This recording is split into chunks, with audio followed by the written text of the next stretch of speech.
어떤 분이신지 제가 잘 모릅니다. 네, 이렇게 제가 잘 안 보고 제가 뽑도록 하겠습니다. 자, 먼저 한 분, 네, 우리 박무용 집사님, 네, 축하드립니다. 네. 우리 아마 나가실 때 우리 준비를 해 주실 것 같습니다. 네, 또 한 분을 뽑도록 하겠습니다. 네, 자.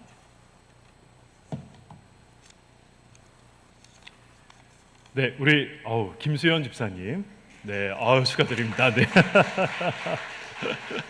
네, 자 마지막 한 분 뽑도록 하겠습니다.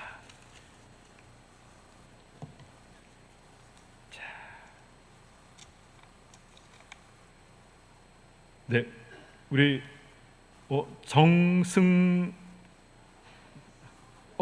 가족, 네, 정승 언 가족, 네, 이렇게 되어 있습니다. 정승, 네, 축하드립니다. 네, 어디 계시죠? 네, 목사님, 네, 축하드립니다, 목사님, 네, 네, 우리 세 분, 우리 세 분의 가정 축하드리고요. 우리 나가실 때, 우리 끝나고 나가실 때 아이스크림 또 준비되어 있을 거예요. 우리 메로나가 전 세계에서 우리나라에서 팔린 아이스크림 중에 제일 많이 팔렸다고 그렇게 알고 있습니다. 네, 우리 나가실 때 또 준비되어 있는 아이스크림 또 받아가시고요. 또 우리 추첨되신 분들은 또 가족들과 함께 또 시원한 우리 여름밤 보내셨으면 감사하겠습니다. 네, 오늘 우리에게 주신 하나님 말씀은 사사기 21장 25절 우리 한 절의 말씀입니다. 구약성경 우리 400면입니다. 구약성경 400면 사사기 21장 25절 우리 한 절의 말씀입니다.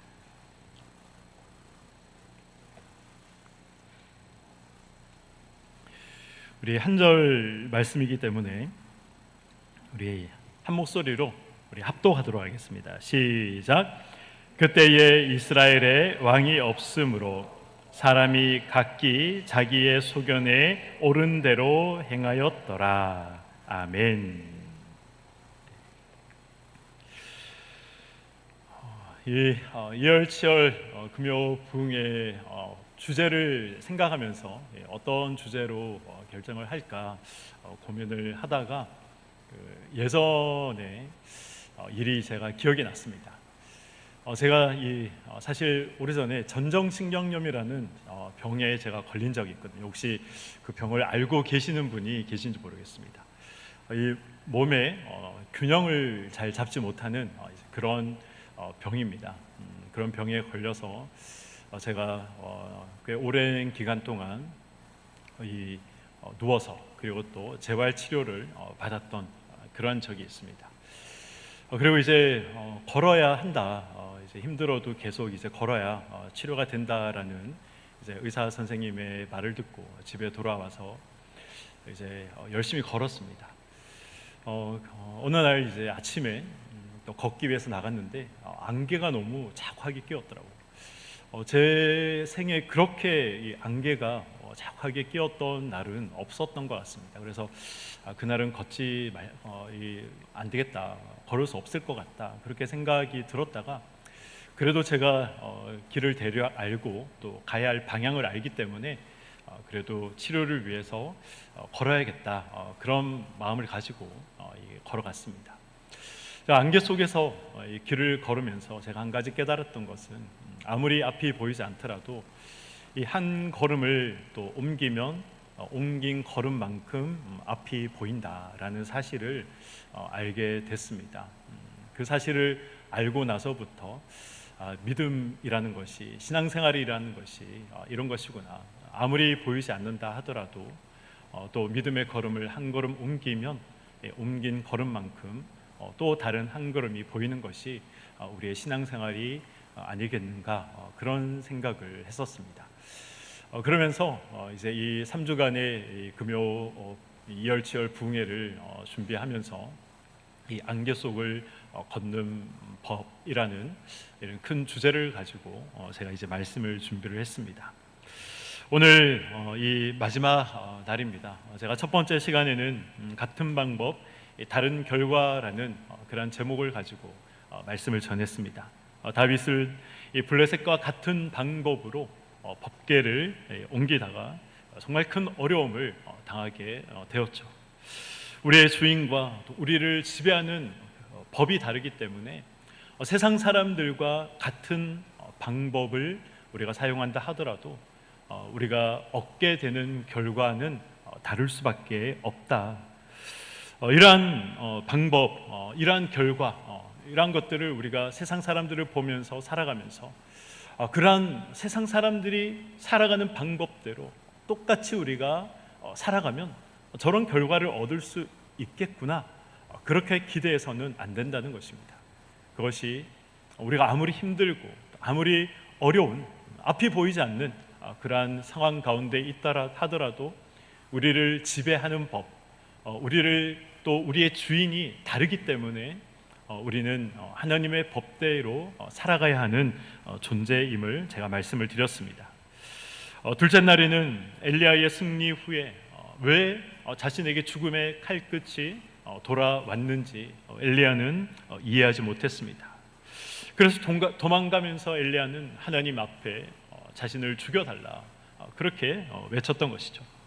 자신이 기대했던, 자신이 생각했던 것과는 전혀 다른 그러한 상황 때문에 엘리야는 눈앞이 캄캄했던 것입니다. 하나님이 왜 자신을 방관하고 있는지, 하나님이 왜 자신을 방치하고 계시는 것만 같은지 엘리야는 도무지 이해할 수 없었습니다. 그러나 하나님은 여전히 엘리야와 함께 하셨던 것이죠. 그를 먹이셨고 그를 회복시켜 주셨습니다. 그래서 끝내는 엘리야가 있어야 할 자리에서 그가 해야 할 일들을 할 수 있도록 그를 인도하시고 회복시켜 주신 분이 하나님이심을 우리는 지난 시간 살펴보았습니다. 저는 오늘 앞이 보이지 않는 이 현실과 상황에서 우리가 기억해야 할 사실이 무엇인지 오늘 사사기 말씀을 통해서 이 이열치열 부흥의 마지막 말씀을 함께 나누고자 합니다. 이 사사기에는 총 몇 명의 사사들이 등장합니까? 총 12명의 사사들이 등장합니다. 사사란 어떤 사람입니까? 이스라엘 이 사람들 중에서 하나님께서 특별히 이 재판관으로 세운 사람들이죠.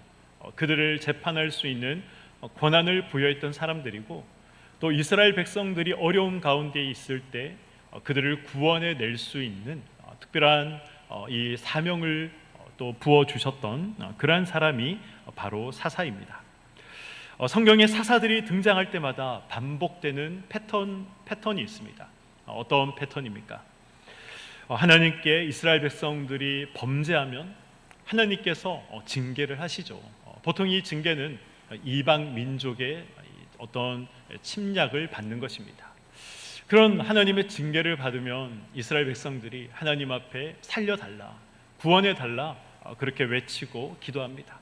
그러면 하나님께서 또 그들의 외침과 그들의 기도를 하나님께서 들으시고 사사를 보내셔서 그들을 구원해 내시죠. 이것이 이 사사기에 끊임없이 반복되는 바로 이 사이클인 것입니다. 사사기에 등장하는 이 하나님의 징계는 거의 대부분 다 이 원수들에 의해서, 이방 민족에 의해서 당하는 것이었습니다. 이방 민족들이 쳐들어오면 이스라엘 백성들은 어김없이 하나님 앞에 나아가서 하나님 잘못했습니다, 하나님 우리를 살려주십시오, 그렇게 부르짖었습니다. 그러면 하나님께서 사사를 보내셔서 그들을 구원하셨습니다. 우리가 잘 알고 있는 기드온, 또 삼손, 이런 사사들 모두 다 그런 사사들인 것이죠. 사사기의 마지막은 이렇게 마무리됩니다. 오늘 본문 21장 25절의 말씀입니다. 그때에 이스라엘에 뭐가 없었다고 합니까? 왕이 없으므로 사람이 각기 자기의 소견에 옳은 대로 행하였다라고 말씀하고 있습니다. 자기 소견에 옳은 것, 어떤 이 의미입니까? 자기 소견에 옳다, 성경이 이렇게 표현을 하고 있는데 무슨 의미가 있을까요? 이 소견이라는 말에 이 히브리 원문을 찾아보니까 이 눈, 이제 우리말로 눈이라는 의미를 가지고 있는 이 아인이라고 이제 표현하는데 이 히브리 단어로 아인이라고 이제 이야기를 하는데, 이 아인이라는 단어를 사용하고 있었습니다. 결국 자기 눈에 옳은 것, 자기 눈에 옳은 것, 이런 뜻이 되는 것이죠. 자기 눈에 옳은 것을 선택했다는 것입니다. 자기 눈에 옳은 것, 자기가 보기에 좋은 것을 선택했다. 이것이 사실 죄의 본질이 아니겠습니까? 창세기 3장에 뱀이 하와에게 나타나서 이 하와를 유혹하는 장면이 기록이 되어 있습니다. 동산 중앙에 있는 그 나무의 열매를 먹어도 죽지 않는다. 그렇게 이 뱀이 나타나서 하와를 유혹하게 되는 거죠. 그러면서 이제 어떤 말을 하와에게 하게 됩니까? 여기서도 이 아인이라는 단어, 눈이라는 단어가 등장을 하게 됩니다. 그것을 먹으면 너희의 무엇이 밝아진다고 합니까? 눈이 밝아져서 하나님처럼 된다. 하나님처럼 선악을 분별할 수 있는 능력이 너희들에게 생기게 될까봐 하나님께서 이 열매를 먹지 못하게 하신 것이다 라고 그렇게 이야기를 합니다. 이 말을 듣고 하와가 나무를 보니 어떤 마음이 들었습니까? 창세기 3장 6절의 말씀입니다. 여자가 그 나무를 어떻게 했다고요? 본즉 여기에서도 눈으로 보았다라고 말씀하고 있는 거죠. 하나님의 눈으로 그 열매를 본 것이 아니라 자기의 눈으로, 사람의 눈으로 그 열매를 보았다는 것입니다. 사람의 눈으로 그 열매를 보니, 자기의 눈으로 그 열매를 보니 그 열매가 어떻게 보였다는 것입니까? 먹음직도 하고 보암직도 하고 또 먹으면 지혜롭게 할 만큼 아주 탐스럽게 생겼다. 그래서 그 열매를 따먹었다라고 성경은 기록하고 있는 것입니다. 이 사사시대의 이스라엘 백성들도 마찬가지였던 것이죠.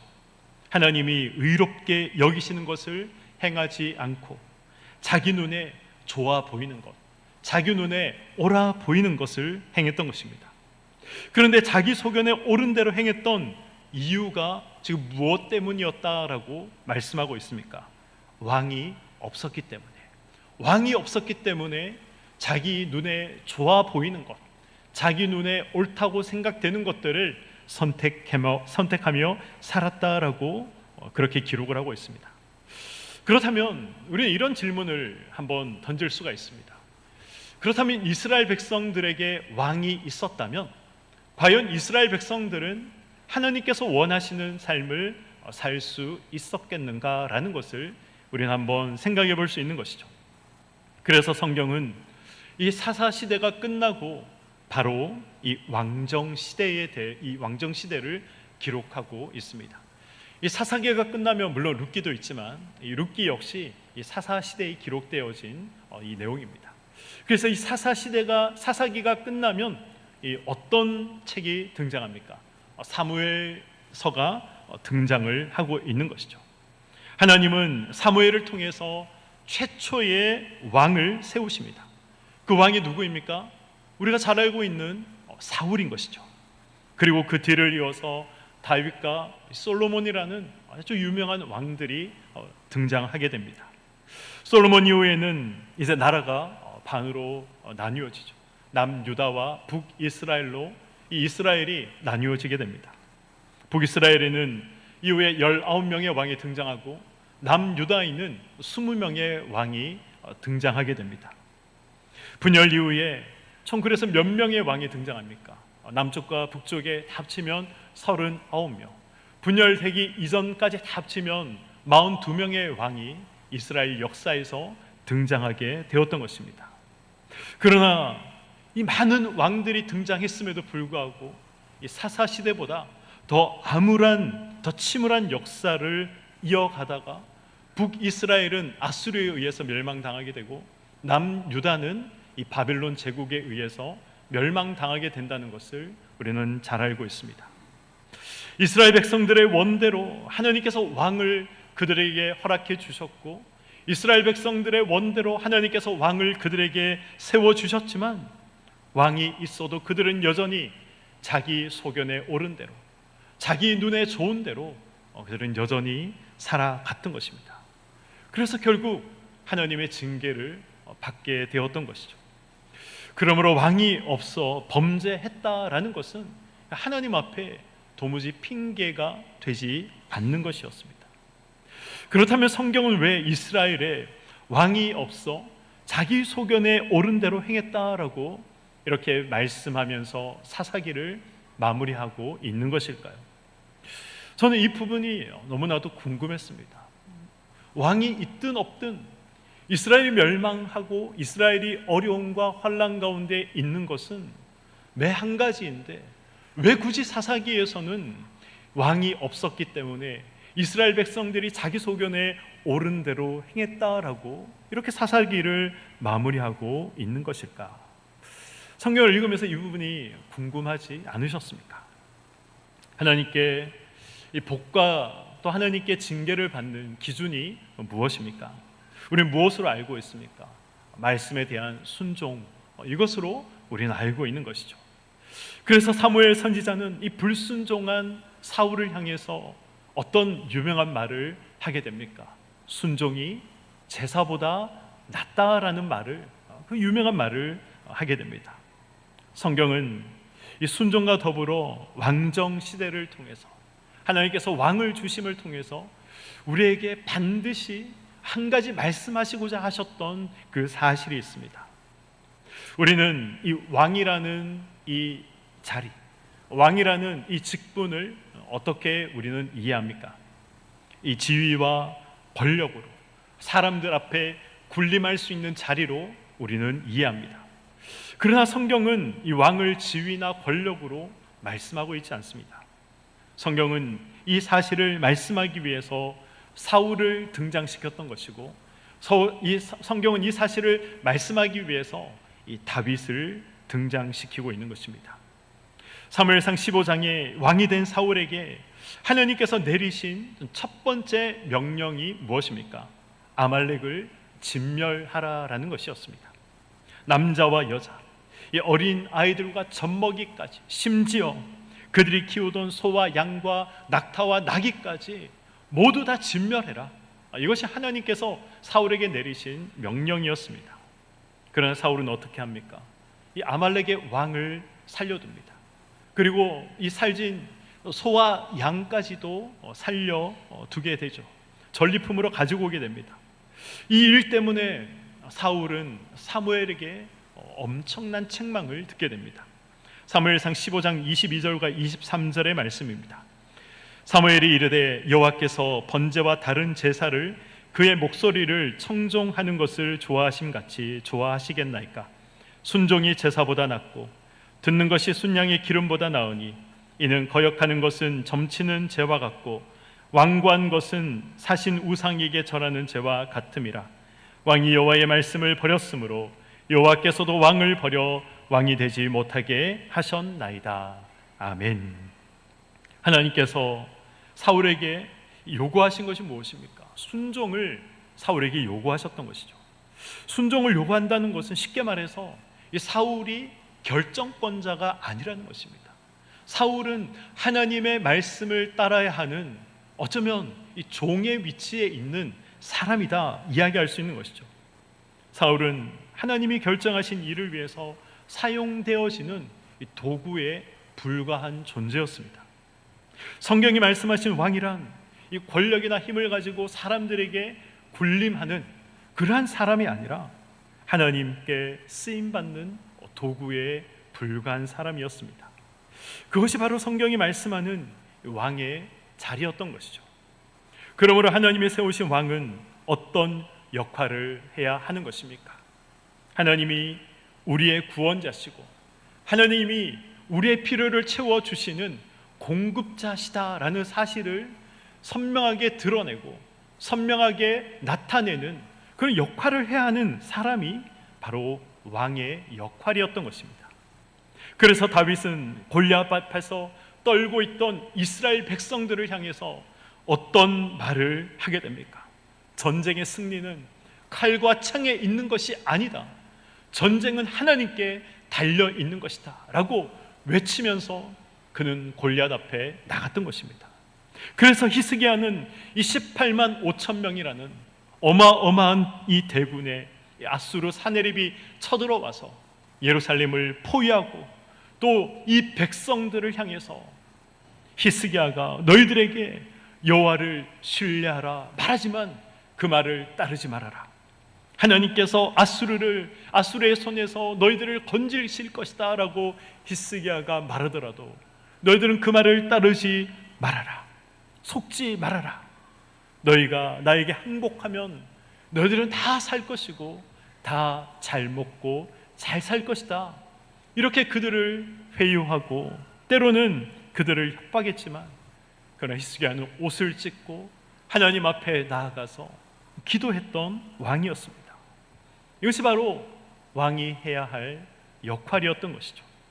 하나님께 이 시선을 집중시키는 것, 하나님께 마음을 모으는 것, 이것이 바로 왕이 해야 하는 역할이었던 것입니다.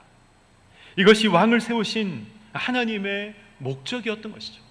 그런데 사울은 이러한 역할, 이러한 목적, 이 모든 것들을 다 망각한 채 살고 있었던 것입니다. 다윗과 히스기야, 요시야 같은 이 훌륭한 왕들도 이스라엘 역사에 있었지만 거의 대부분의 왕들은 사울처럼 왕의 역할을 제대로 감당하지 못했던 그런 왕들이었습니다. 결국 남유다도 북이스라엘도 그래서 다 멸망하게 되었던 것입니다. 왕의 악행으로 왜 이스라엘이 멸망해야 합니까? 바로 이 왕이 공급자였기 때문에 그렇습니다. 하나님으로부터 공급받는, 그래서 또 이스라엘 백성들에게 나누어져야 할 그런 역할을 했던 사람이었지만 그 역할을 제대로 감당하지 못했던 것이죠.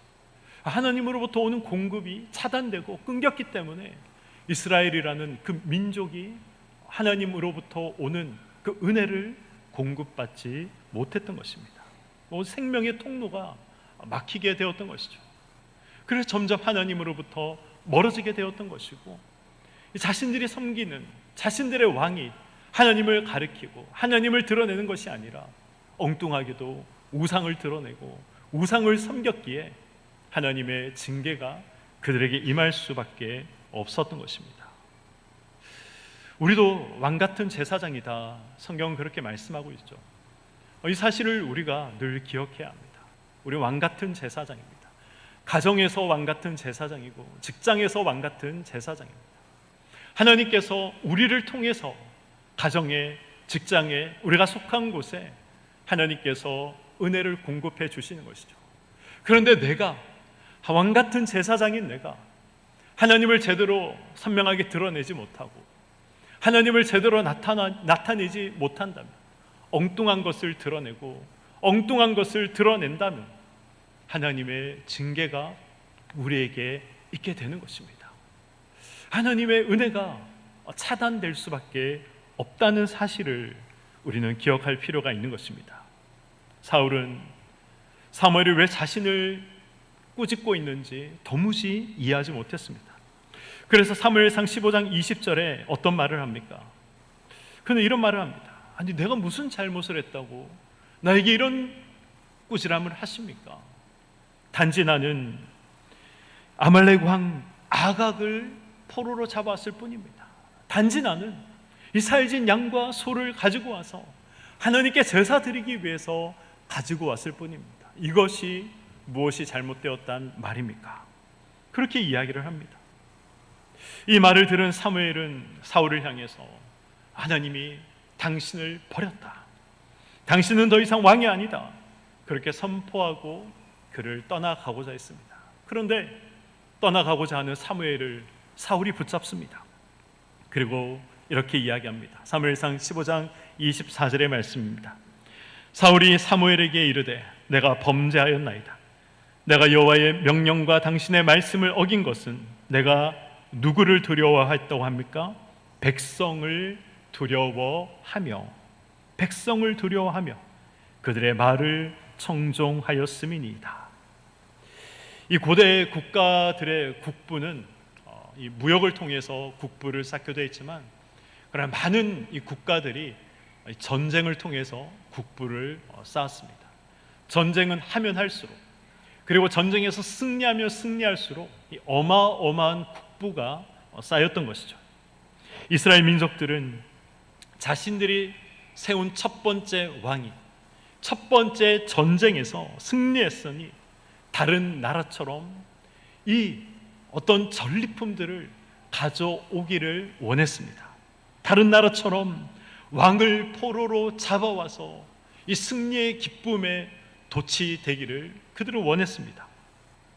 하나님은 다 진멸하라 그렇게 말씀하셨지만 이스라엘 백성들은 그것을 원하지 않았던 것이죠.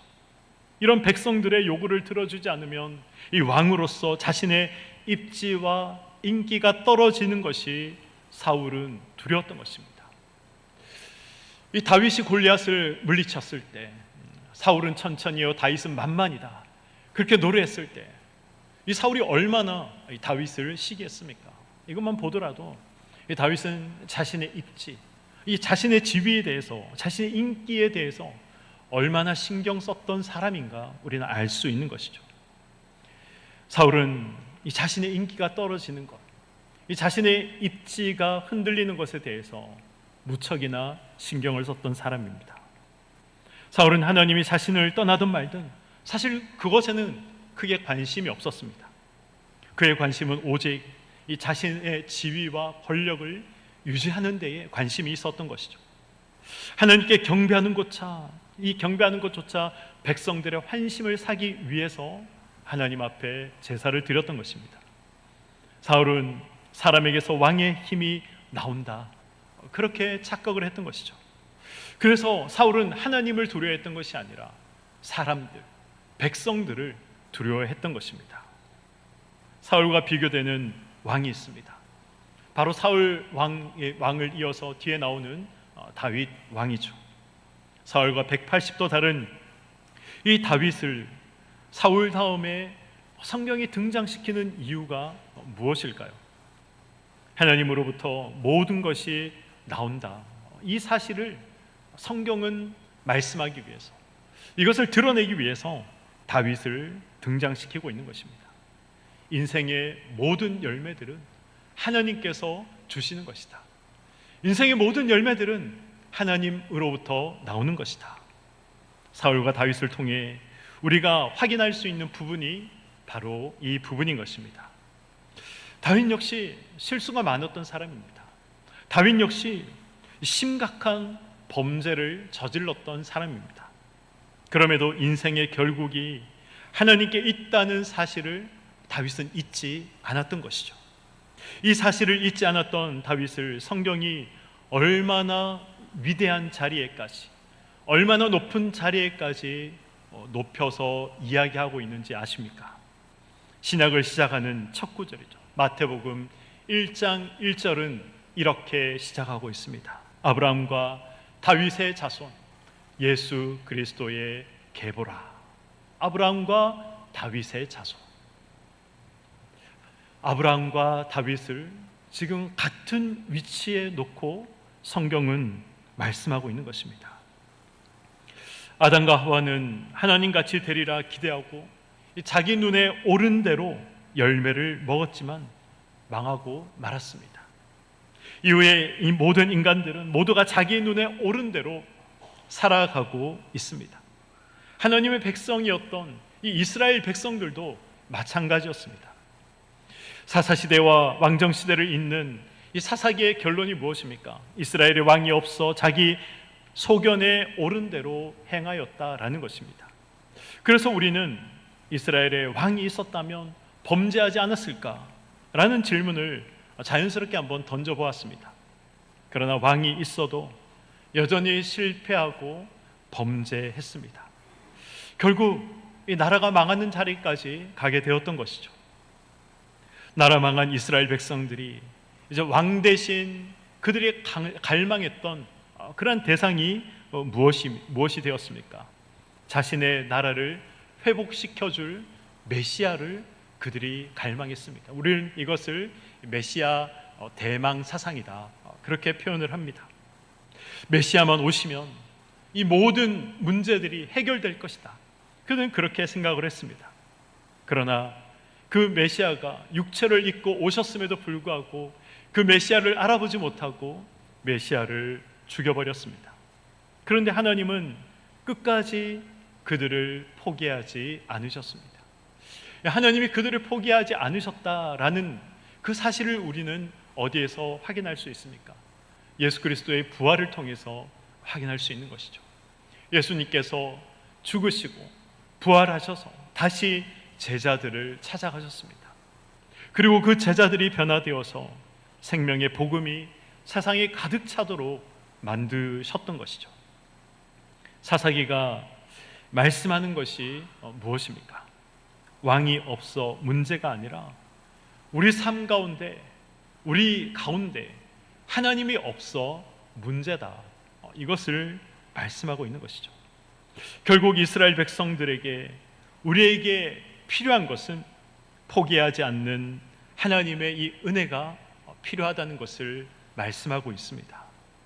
이것이 사사기를 통해 성경이 우리에게 말씀하고자 하시는 내용인 것이죠. 포기하지 않는 하나님의 은혜, 포기하지 않는 하나님의 사랑, 이것이 우리가 놓치지 말아야 할 것이고 이것이 우리에게 필요한 것이다 말씀하고 있습니다. 사실 성경을 정경이다, 성경을 우리가 믿는 어떤 정경이다 라고 말하기에는 사실 너무나도 부끄러운 내용들이 많이 기록이 되어 있습니다. 온갖 종류의 불륜과 폐륜들이 성경에 기록이 되어 있습니다. 그렇지 않습니까? 온갖 종류의 어떤 잔혹한 이 잔혹사들이 또 성경에 기록이 되어 있습니다. 제가 만약 성경의 기록자라면 다 빼버리고 지우고 싶은 내용들입니다. 한두 가지가 아닙니다. 아니, 어떻게 우리가 믿는 이 경전에, 이 거룩한 책에 이런 폐륜과 이런 불륜과 이런 잔혹한 내용들이 있을 수 있는가? 좋은 내용들, 우리가 듣기에 희망찬 내용들, 이런 내용들만 있으면 참 좋을 텐데 성경에는 온갖 종류의 내용들, 읽기에 거북하고 듣기에 불편한 그런 내용들이 무수히 많이 기록이 되어 있습니다. 성경은 왜 이런 부끄러운 내용들까지 기록하고 있을까요? 이것을 통해 하나님께서 우리에게 말씀하시고자 하시는 것이 무엇일까요? 모든 것을 합력하여 선으로 만들어 나가시는 그 하나님을 성경은 말씀하고 증명하고 있는 것입니다. 너희들이 어디까지든 한번 와봐라. 하고 싶은 건 무엇이든지 한번 해봐라. 내가 담지 못할 자리가 없고 내가 손으로 바꾸지 못할 일이 없다. 그것을 성경이 말씀하고 있는 것이죠. 온갖 종류의 폐륜과 온갖 종류의 불륜과 온갖 종류의 잔혹한 내용들이 성경에 다 기록이 되어 있지만 그것이 다윗의 역사에, 다윗의 계보에, 예수 그리스도의 계보에 다 나타나 있지만 결국 그러한 것들을 통해서 누가 오십니까? 결국 그것을 통해서 예수 그리스도가 오십니다. 예수 그리스도의 족보에는 기생 라합도 있습니다. 예수 그리스도의 족보에는 차마 입에 담지 못할 그런 족보들, 그런 조상들의 내용들이 얼마나 많이 등장하고 있습니까? 그런데 그런 계보를 통해서 인류의 구원자이신 예수 그리스도가 오신 것이죠. 그 모든 실패와 그 모든 죄악 속에서 예수께서 이 땅에 오신 것입니다. 베드로는 저와 여러분을 무엇이라고 부르고 있습니까? 앞에서 제가 말씀드렸지만 베드로전서 2장 9절에 이렇게 말씀합니다. 그러나 너희는 택하신 족속이요 왕같은 제사장들이요 거룩한 나라요 그의 소유가 된 백성이니 이는 너희를 어두운 데서 불러내어 그의 기이한 빛에 들어가게 하신 이의 아름다운 덕을 선포하게 하려 하심이라. 아멘. 우리는 왕같은 제사장입니다. 왕같은 제사장이 해야 할 역할이 있습니다. 그 역할이 무엇입니까? 아름다운 덕을 선포하는 것. 이것이 바로 이 왕같은 제사장이 해야 할 역할인 것이죠. 아름다운 덕을 선포한다, 이렇게 성경은 기록하고 있는데 이 아름다운 덕을 선포한다는 것이 무엇입니까? 우리의 삶과 우리의 말을 통해서 하나님을 드러낸다라는 것입니다.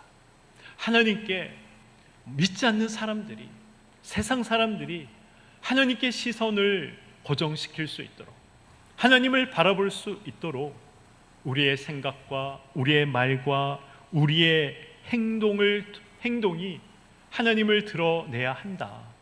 그것을 말씀하고 있는 것입니다. 하나님의 도구로, 하나님의 축복의 통로로 살아가야 한다는 것이죠. 그리스도의 편지와 향기로 살아가야 한다는 것입니다. 사랑하는 우리 교회 성도 여러분, 왕같이, 제사장같이 하나님 은혜의 통로로 인생을 살아가는 것이 바로 우리의 역할인 것입니다. 저의 역할이고 여러분들의 역할인 것이죠. 우리가 이 삶의 방향을 잊지 않고 우리가 살아간다면 말로 닿을 수 없는 또 죄와 실패와 실수와 또 고난과 아픔의 자리에 있다 하더라도 포기하지 않으시는 하나님의 은혜를 우리가 체험할 수 있는 것입니다. 그 하나님께서 모든 것을 다 담아서 결국 선으로 만드시고 그 하나님께서 모든 것을 다 담아서 그 하나님께서 원하시는 자리에까지 우리를 인도해 나가시는 것입니다. 하나님이 담지 못할 자리는 없는 것입니다. 우리는 이것을 달리 말하면 은혜다라고 이야기하는 것이죠. 우리에게 문제는 항상 있습니다. 그러나 우리를 포기하지 않는 하나님도 항상 우리와 함께 계신다는 사실을 기억하시기 바랍니다. 가장 큰 문제는 하나님 없이, 하나님을 생각하지 않고 살아가는 우리 삶의 태도임을 기억하시고, 어떤 상황과 환경에 있다 하더라도 하나님이 우리에게 필요하다는 사실, 은혜가 필요하다는 사실을 기억하며 살아가시는 우리 교회 모든 성도님들의 삶이 되시기를, 그래서 모든 것들을 다 담아서 끝내 하나님이 원하시고 끝내 선으로 만들어 나가시는 그 하나님을 체험하시는 우리 교회 모든 성도님들의 삶이 되시기를 주님의 이름으로 간절히 축원드립니다. 아멘.